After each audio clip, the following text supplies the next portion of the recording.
The likelihood is, I guess, that Xi Jinping is not going to take military action until he sees what happens in the US election. He may be gambling that Trump coming in may make it easier to push ahead with reunification. Big change in the calculus, obviously, of the Taiwanese is the way that Hong Kong has been treated.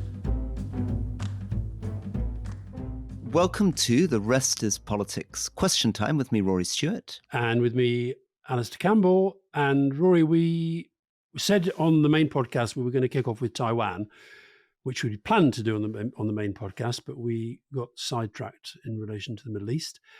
Sean Winter, will the election result in Taiwan give greater stability or taunt China into action? So we talked about this a few weeks ago, and we said this was going to be one of the first really big ones in this election year. And the DPP won. That is the governing party. The outgoing president couldn't stand because she'd already done 2 terms. So Lai came in and he has won with just over 40%. Now, the other 2 parties, which at one point looked like they might come together, the KMT and the TPP, the Taiwan People's Party, they split the opposition vote. It's a very good win. It's a 3rd win in a row for the DPP, but it does give a sense that they're moving from a 2-party country to a 3-party country. And within the assembly, within the legislative assembly, they won't have a majority. They got 52 seats. KMT, the second party, got 51, and the third party got, I think it was 8 or 9. So it means that they don't quite have a majority, but it's a pretty good win. And it's a win that was secured despite a pretty aggressive campaign by China to try to persuade people through various means to vote for the KMT. And just to remind people, so the KMT, the Kuomintang, was the nationalist party and sort of founding party of Taiwan. It was the party of Generalissimo Chiang Kai-shek, who moved the national government of China to Taiwan after the Communist Revolution. And they are supported by the Chinese state because they're seen as much more friendly towards China. They tend to emphasize deepening economic and diplomatic ties with China, whereas the DPP, so the lot that just won, have tended to talk a bit more about de-risking and diversifying and balancing their investments in China with investments elsewhere. Now, Rory, we talked on the main podcast about the Red Sea being such an important shipping route. Almost a half of the world's container ships pass through the Taiwan Strait every year.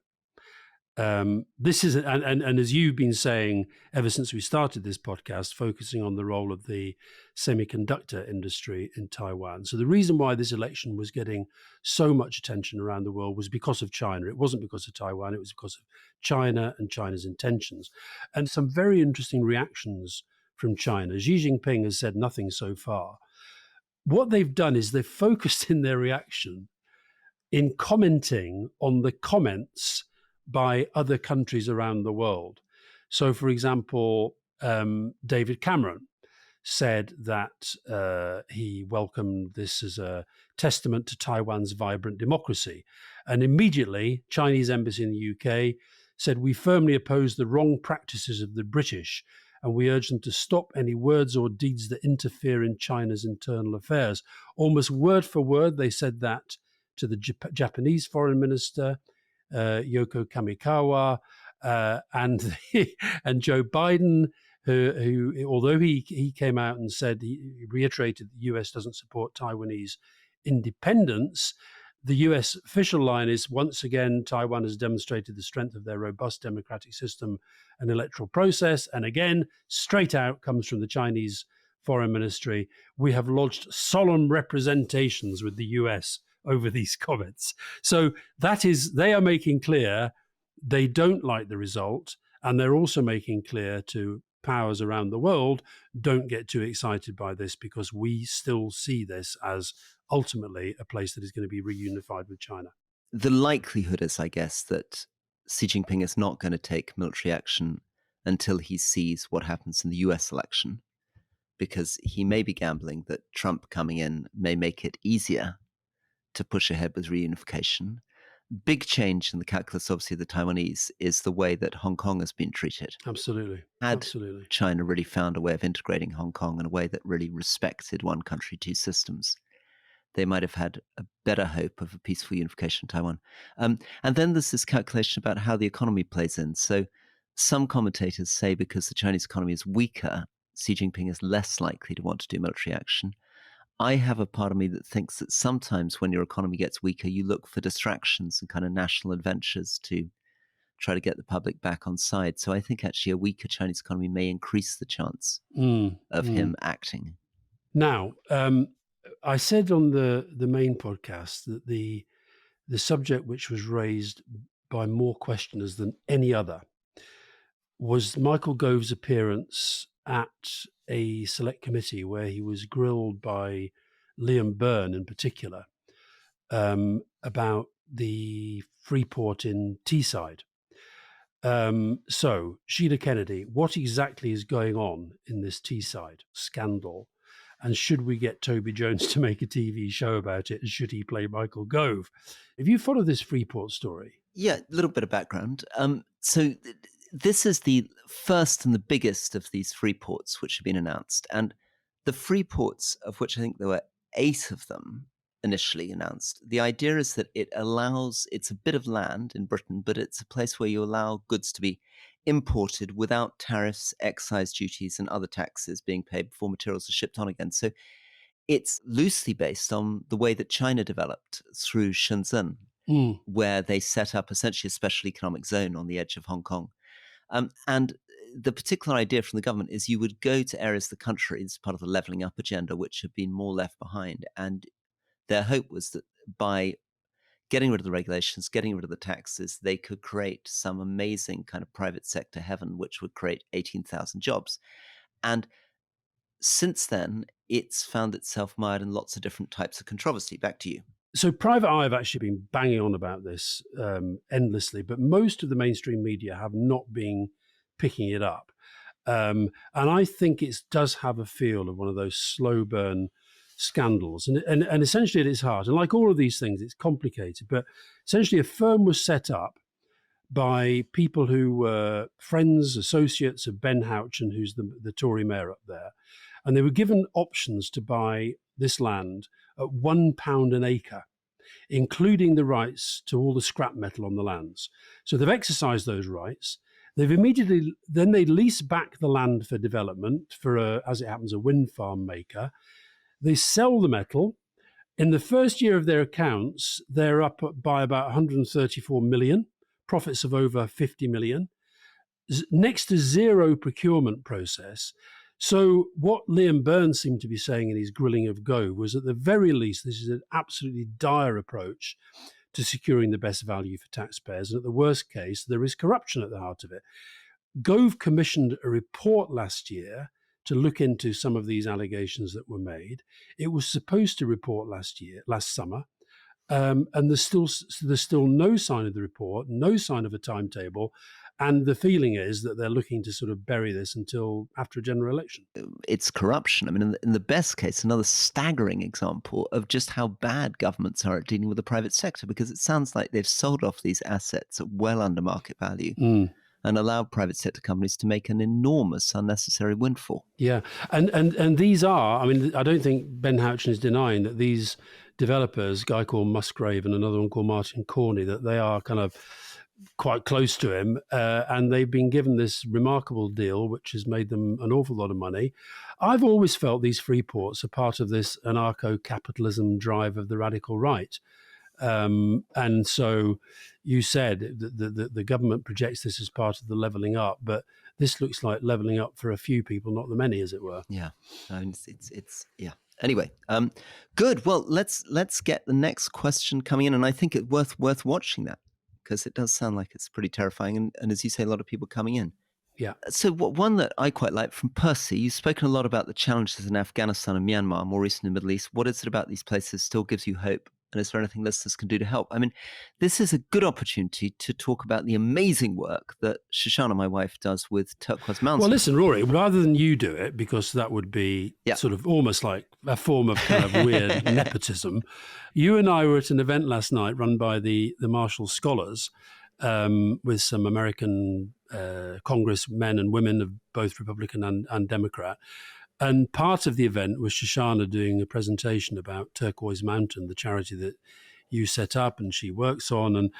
And it was, I've got to say, I thought it was absolutely brilliant. The thing that made me hopeful was her saying, look, the Taliban kind of know that we are employing women and we are doing, they just sort of let us get on with it. And she talked about, you know, the private sector being maybe treated a little bit less brutally, as it were. But I have to say, the products that they were making, be they carpets, be they jewelry, be they woodcrafts and so forth, were absolutely beautiful. So, yeah, I can see why you were very, very proud of that. Well, thank you. And I think the just to finish on that, I mean, I think one of the things that Shoshana feels strongly, and Turquoise Mountain works with Palestinians in the West Bank, with Syrian refugees, works in Myanmar. She's just got back from Burma, and in Afghanistan, is that working on cultural heritage, supporting traditional craftspeople, supporting traditional architecture, has one big benefit, which is that it gives people a sense of positive pride. It's not a sort of patronizing act where you're telling people what they're lacking. In her words, it's a type of development that works on an asset, not a deficiency. It allows people to really feel, if you're an Afghan female craftswoman, that you're producing something genuinely beautiful that people around the world want to buy and that you can make an income off. So anyway, thank you for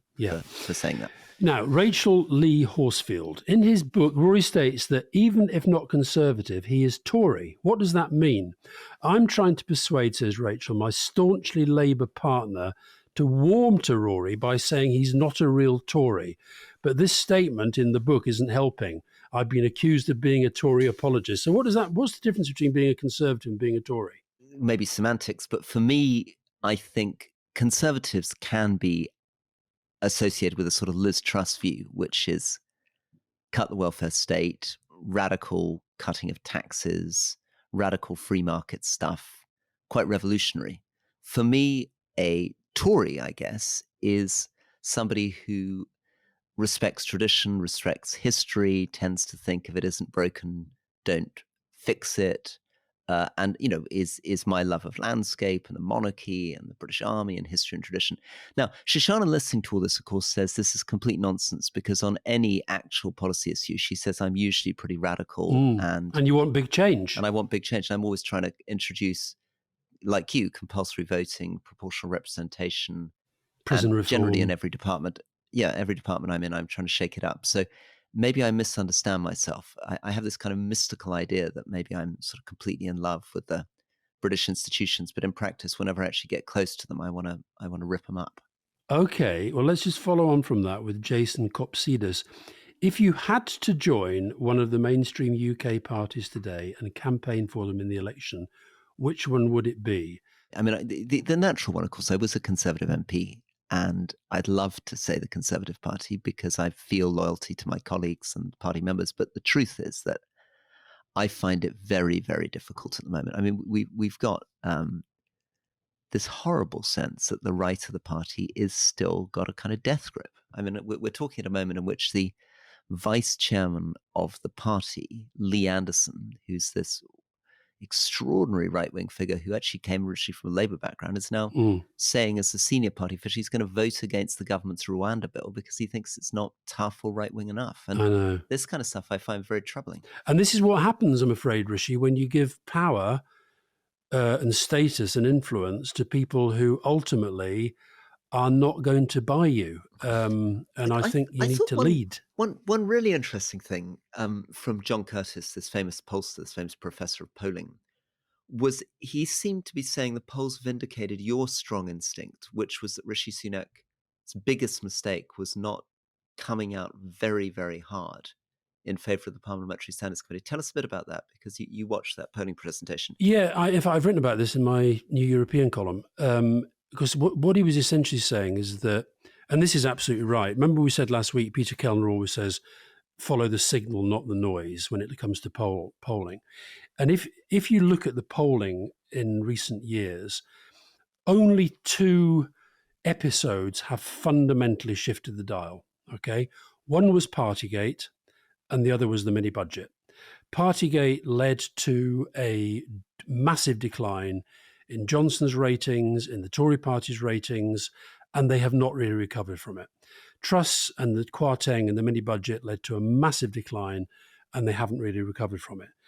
Now, Sunak, in not endorsing and supporting the Privileges Committee report, but instead running away from it, trying to avoid it completely, he missed the opportunity to signal that he was a genuine change from those 2 events. By not endorsing the report, he essentially said, "Oh, Partygate's not as big a deal as you seem to think." And of course, what the polls show is that the public thought it really, really mattered, and they thought that trust mattered. I think the Post Office actually has the capacity, because, and this is, I think, is why they are trying to focus it so much on Ed Davey, Keir Starmer, is because it does have the capacity to be damaging, but not in the same, in polling terms, not in the same league as Partygate and Truss. So yeah, I think John Curtis is right that Rishi Sunak missed a major opportunity there. But it's something that you said at the time, but it would have been historically difficult because there would have been a massive problem of party management, wouldn't there? Because he's trying to deal with. But he's got a problem with party management anyway. So he needed to be brave and lean into it. But obviously the reason he didn't do it, the kind of counter argument to you, if you're playing devil's advocate, is the members had voted for Liz Truss. Lots of the members of Parliament felt that he'd betrayed Boris Johnson. He was trying to reheal the party. And if he'd really lent in to going anti-Boris, anti-Liz Truss, he would have alienated a lot of party members, alienated quite a lot of MPs, but maybe, you say, restored his position in the opinion polls, maybe brought the public on side. Yeah, but let's say you start from the premise, I'm the 5th leader since David Cameron. So you've had Cameron, May, Johnson, Truss, and now me. That's what he says. And you know, the public are beginning to wonder whether we're actually a serious party of government. My responsibility now is to show that we are.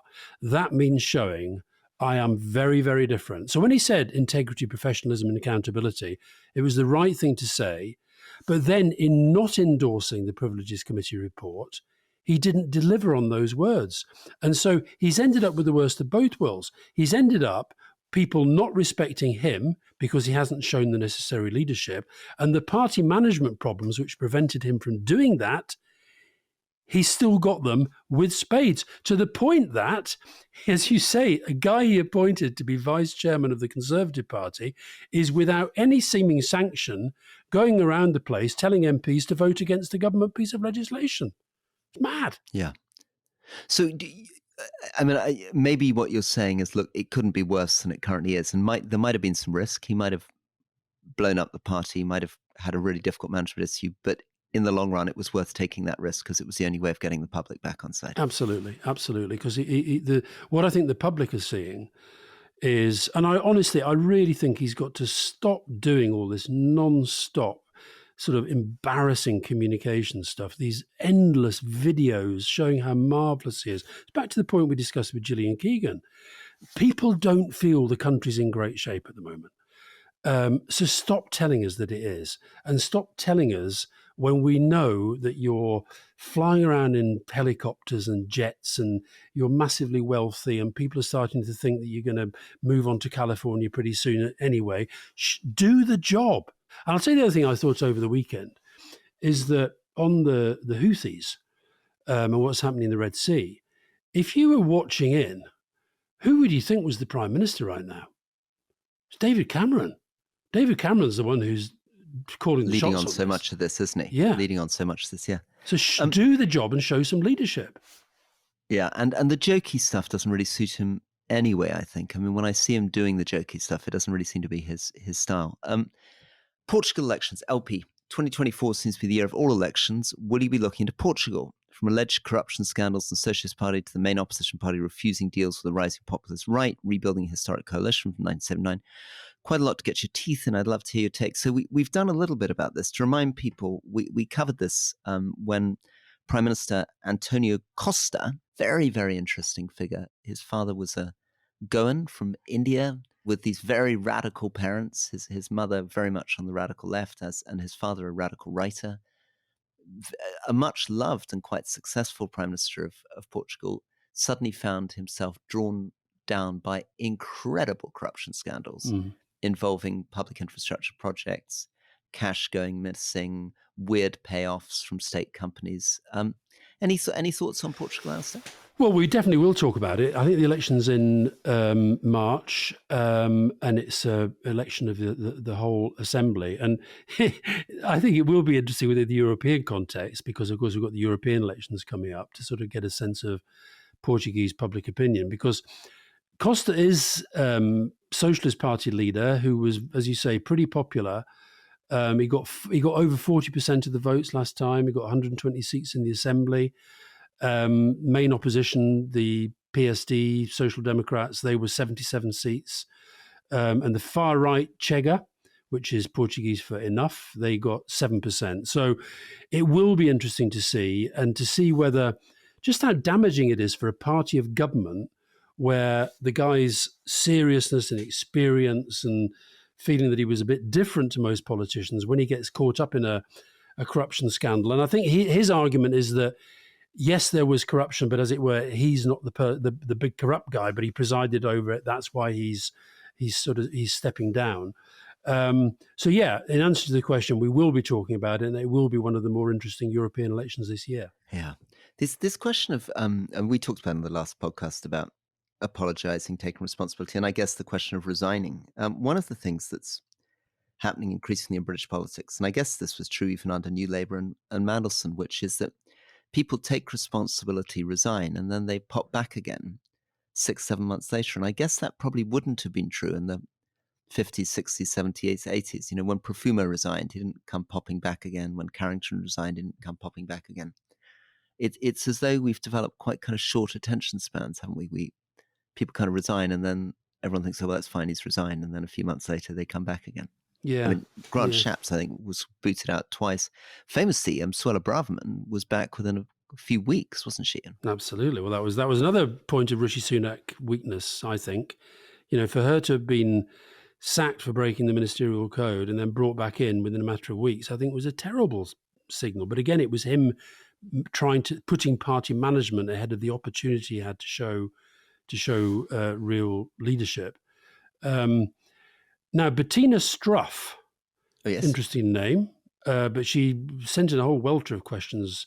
Let me just throw two of them, both interesting.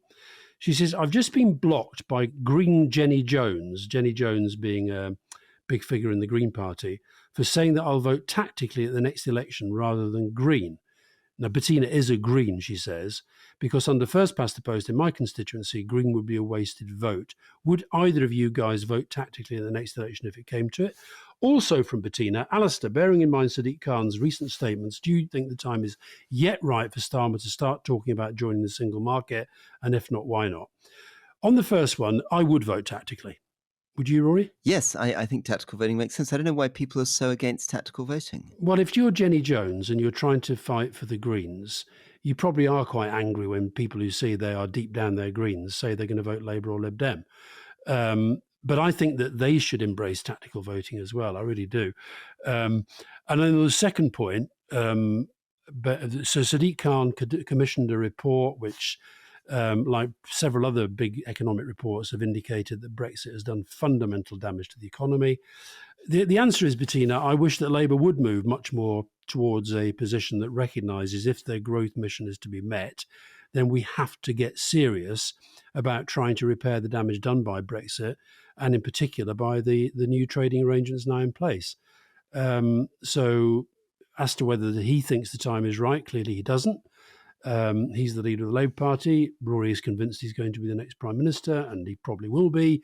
But that is a nettle that is going to have to be grasped, I think, sooner rather than later. Now, here's one, Rory. This is a big one. Big question. Oh, yes. Box marked other. What are things you regret in your personal life and also in your professional lives? I think I do regret the extent to which I underestimated just how 24/7, all-consuming the job that I did with 3 young children growing up was going to be. Not sure I could have done anything different, but that is kind of a regret. And in my professional life, as I've said to you before, I do regret not standing as an MP probably back in the mid-2000s. So personal life. I mean, I don't want to go too deeply into personal stuff, Go but I on! think it's no. I think it's about relationships when I was younger and the way in which I don't think I treated girlfriends properly. Oh, And I think in my professional life, regrets are a very interesting thing, aren't they? I mean, I don't think much about the past, but I'm very aware that, for example, I was flattered into taking a job as a Harvard professor in 2008, which really didn't suit me. And I think it's a real warning of the way in which you can take a job because it sounds great or it's well paid or it's got a big title without really stopping to think, is this really what I want to be doing with my time? I mean, the most satisfying job I ever had was working on Turquoise Mountain, which was restoring a small city block in Kabul, and it seemed very tiny, but it was much more fulfilling in a way than many of the bigger jobs I've done. And I think a lot of my regrets are always about being tempted into things that sound impressive, but are actually pretty debilitating. That's really interesting, though, because you talked about being flattered into taking on something that you probably shouldn't have done. Yeah. That's exactly what happened to me in the mid-1980s when I was flattered into being made the youngest news editor in Fleet Street. I was 28. And within a year, I was in a psychiatric hospital because that sort of was a factor probably in what led to my breakdown. So I definitely regret that move. And yet, I think in a bizarre sort of way, it led to the breakdown, which I think led to, in some ways, to me making myself. So yeah, interesting. But being flattered into doing things you don't want to is an ever-present risk, I think. Now, shall we talk about Mr. Attal? Just for listeners, this is to do with the new Prime Minister and the new Foreign Minister of France. Yeah. Give us a bit of the background. Well, Jacob Jones, will Attal's youth and charisma revive Macron's government as the right is rising in France? So Gabriel, again, I sometimes talk about how Vukic was sort of, my level during the Kosovo conflict, and he's now gone on to be this very, very, very, very powerful leader of Serbia. And Gabriel Attal is one of those guys that I kind of very briefly met when I first was sort of, talking to Macron when he was a presidential hopeful and candidate. And he's now the bloody prime minister at 34. And he's just appointed, I mean, could this happen anywhere apart from France? I don't know. His foreign minister, replacing the excellent Catherine Colonna, who's a very old friend of mine, but she's now been moved out to be replaced by a guy called Stéphane Séjourné, who until a year ago was Attal's civil law partner. So will it revive Macron's government in a funny sort of way? I think it already has. I think Attal has really brought a sense of immediate energy and vibrancy. And I listened to, actually, it wasn't on French radio. I listened on I think it was The World This Weekend, had a reporter in Paris going around people, asking French people what they thought of this new 34-year-old prime minister. And they were almost overwhelmingly positive. It was very, very interesting. So he's clearly got charisma, great communicator. In the end, it will be about delivery. But I suspect that two of the other name to watch out for is this guy, the number 2 in the National Front part in Marine Le Pen's Rassemblement, the new National Front Party. This guy, Jordan Bardella, he's 28, and he's her deputy, and he's going to be a big figure in the campaign as well. So, yeah, youth definitely very much on the agenda in France. And presumably this really matters because the next presidential election in France, 2027, Macron can't run again, and the front runner at the moment is Le Pen. So is this guy that he's brought in, your charismatic young prime minister, the potential successor for Macron? Is that the person who's going to be running against Le Pen? Put it this way, if you are the prime minister, I mean, it's very different. When people say prime minister, a French prime minister does not have the same profile or power as a British prime minister, because the British prime minister is the head of the government. Macron is the head of the government. Macron is also the head of state. He is immensely powerful in the French system. But if you're looking for a platform from which to build, then being prime minister is a very, very good one. The only downside to that is that within the French system, as Elizabeth Bourne has just found out, the French system, the French prime minister tends to act as a bit of a lightning conductor and take a lot of the blame. So that's the bit that Attal will have to avoid. But certainly, he's. I would say, I don't know what the bookies are saying, but I'd say it puts him in a very, very strong position, and he would then become the youngest president in French history. Amazing. Don Leverman, I had to get out of Ecuador pretty quickly last week, so my question for RNA is, by declaring a state of emergency, is the current course of action the correct one in Ecuador? How can the country regain its safety? So Ecuador is something that we were talking about in November because there was an election in Ecuador, and a horrible election in which one of the major candidates was assassinated. Mm. President Daniel Noboa was elected, and last week there was an explosion of gang violence, including a gang seizing a television station in a major city and going on air, and a man called Fito, who is one of the most famous gang leaders in Ecuador, who'd been associated with the assassination. His lawyers managed to get him moved out of maximum security. He released a music video, and now Fito seems to have managed to escape from jail, from his 34-year sentence. Yeah, and it's also led to a lot of violence within the jails. In fact, I think today the Ecuadorian military is saying they've finally managed to get control back of the prisons, because dozens of prison officers were being held hostages. But they seem to have sent in their elite forces, and they've now got a grip of it. And of course, Ecuador has been relatively peaceful compared to other countries in the region. But I think what's happened here is that it became part of the drug trading routes, and because Ecuador wasn't the main kind of focus of it, that was more sort of Colombia in particular. I think there was quite a lot of sort of turning a blind eye to some of the crime that was going on. And I think that part of what's happened is that Ecuador has then become, in its own right, a very, very big part of the global drugs market, which has led to a lot of the gang warfare that has now spread to the prisons and spread into real difficulty for the law enforcement authorities. So I think the listener probably did do the right thing. I think it's going to be pretty scary there for a while, which is such a shame because it's actually not been seen in the same light as Colombia and some of the other countries that have really, really struggled with this for many, many years. Well, it's heartbreaking, isn't it? Because it is one of the big themes, Central Latin America, that we've talked about populism and the way in which democracy and elections are going in Central Latin America.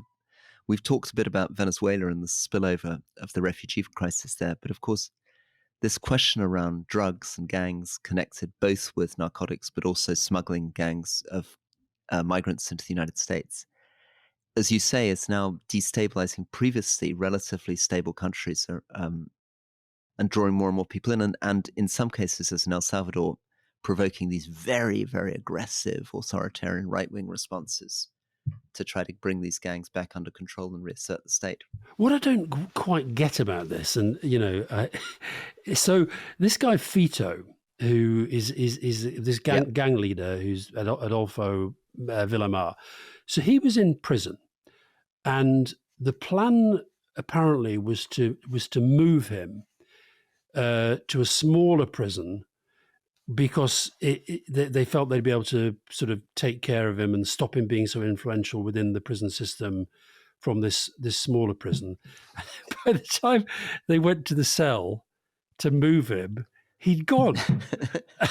They just couldn't find him. They looked all the way around the cell. They looked under the bed, and there he wasn't there anymore. And so he's out. How do you, when you're one of the most heavily guarded prisoners, apparently a couple of prison guards have been arrested and have been charged with helping him to escape. And meanwhile, his release, and then the release of another gang leader, has kicked off these riots. But there were some really sort of eerie pictures I saw on a German news site of kind of the streets in the capital, because of course they've imposed a curfew. So it's pretty scary. Okay, well, Alice, there's so many other great questions which I'd love us to get onto next week, but I think we're coming towards the end of question time. Let me just, one final one. Go on. Shane, I enjoy all your book suggestions, but curious to know how you retain the info. What's your book note taking strategy? Well, you're much better at this than I am. I mean, you have this capacity to read a book and then 3 weeks later on the podcast, say you've read it, and you actually saw my book. We were doing an event last night with some American congressmen and women, and I, if you remember, I mentioned a book that I'm reading by a woman called Monica Guzman, an American book called "I Never Thought of It That Way," which is about a fascinating book actually, because she's the daughter of Mexican immigrants. And she's a pretty ardent Democrat, and both of her Mexican immigrant parents are two-time Trump voters. And the book is about how do you manage relationships when you don't really understand why somebody else thinks like they do. And so what I do with books, I do write on them. I mark them, I'm afraid. I know some authors hate that, but I do write on them. And when it's something I want to commit to memory, I take a photograph of the page and I just keep it with me for a few days and I keep looking at it from time to time. But even with that, I forget most of the things that I read, to be frank. You've got a better memory than I have, that's the truth. So, well, I'm helped a lot by Kindle, of course, which has got a great note-taking facility, which allows you then to go back onto all the passages you've noted, and you can get it all in a file. So all the extracts from all the different books you've read in the year, you can see, and it's a good way of getting up to speed.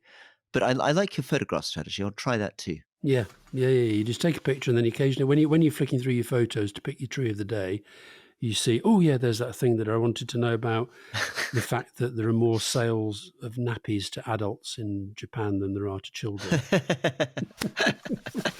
Very good. There we go. And on that, all the best. Best wishes. Bye-bye. Bye-bye.